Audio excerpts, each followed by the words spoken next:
రాజన్న సిరిసిల్ల జిల్లాలోని జిల్లా ఏరియా ఆసుపత్రితో పాటు ప్రాథమిక ఆరోగ్య కేంద్రాల్లో సంస్థాగత ప్రవాసాల సంఖ్యను 80% పైగా పెంచాలన్న లక్ష్యంతో కలెక్టర్ అనురాగ్ జయంతి ప్రత్యేకంగా చేపట్టిన కార్యక్రమం విజయవంతంగా కొనసాగుతోంది. ప్రభుత్వ ఆసుపత్రుల్లో సంస్థాగత డెలివరీతో పాటు సాధారణ ప్రసవాలను ప్రోత్సహించడం ద్వారా పేదలపై ఆర్థిక భారాన్ని తగ్గించడంతో పాటు అనారోగ్యం బారిన పడకుండా చూడడం ఈ మిషన్ 80 ముఖ్య ఉద్దేశ్యం కాగా జిల్లాలో గత సంవత్సరంలో ఈ కార్యక్రమాన్ని చేపట్టి క్రమక్రమంగా డిసెంబర్ మాసం వరకు అనుకున్న లక్ష్యాన్ని సాధించారు. మరిన్ని వివరాలను మా ప్రతినిధి ఏదుల తిరుపతి లైవ్లో అందిస్తారు. తిరుపతి.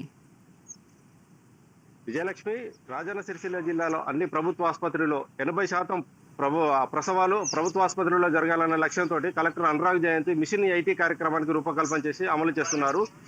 ఇందులో భాగంగా వైద్య సిబ్బంది అధికారులు సక్సెస్ సాధించారని చెప్పవచ్చు. గత 6-7 మాసాలతో పోల్చుకుంటే 50% గత సంవత్సరం ఫిబ్రవరిలో 50% ఉన్న ప్రసవాల సంఖ్య డిసెంబర్ మాసం వరకు 80% దాటింది. ఇప్పటి వరకు అంటే మిషన్ 80 కార్యక్రమాన్ని సక్సెస్ఫుల్ గా అమలు చేశారు విజయలక్ష్మి.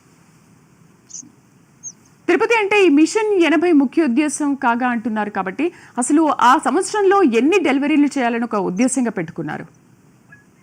ఒక జిల్లా వ్యాప్తంగా సిరిసిల్ల ప్రధాన ఆసుపత్రితో పాటు వేములవాడ ఏరియా ఆసుపత్రి అన్ని ప్రాథమిక కేంద్రాలలో ప్రసూతి అవసరాలకు డెలివరీల కోసం అన్ని మౌలిక సదుపాయాలు కల్పించారు. ఒక 100 జిల్లా వ్యాప్తంగా 100 డెలివరీలు జరుగుతాయి. 80% అంటే 80 డెలివరీలు ప్రభుత్వ ఆసుపత్రులలో జరగాలన్న లక్ష్యంతో ఈ మిషన్ 80 కార్యక్రమాన్ని రూపొందించారు విజయలక్ష్మి.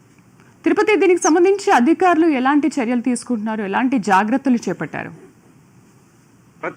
ప్రతి నెల గర్భిణీలకు టెస్టుల కోసం వచ్చినప్పటి నుంచి రికార్డు మెయింటైన్ చేస్తూ ఏఎన్ఎంలు, ఆశా వర్కర్ల ద్వారా ప్రతి నెల వారికి సంబంధించిన రికార్డ్స్ ను సంపూర్ణంగా మెయింటైన్ చేస్తున్నారు. వాళ్ళతో ప్రతి నెలవారీగా సమీక్షిస్తున్నారు. వాళ్ళ ఆరోగ్య పరిస్థితులు ఎలా ఉంది, ఎలాంటి సేవలు అవసరం ఉన్నది, ఎట్లాంటి అవసరమైతే ఇంటి వద్దకు వారి గర్భిణీల ఇంటి వద్దకే వెళ్లి వారికి చికిత్సలు అందించే విధంగా వైద్య సిబ్బంది చర్యలు తీసుకుంటున్నారు విజయలక్ష్మి.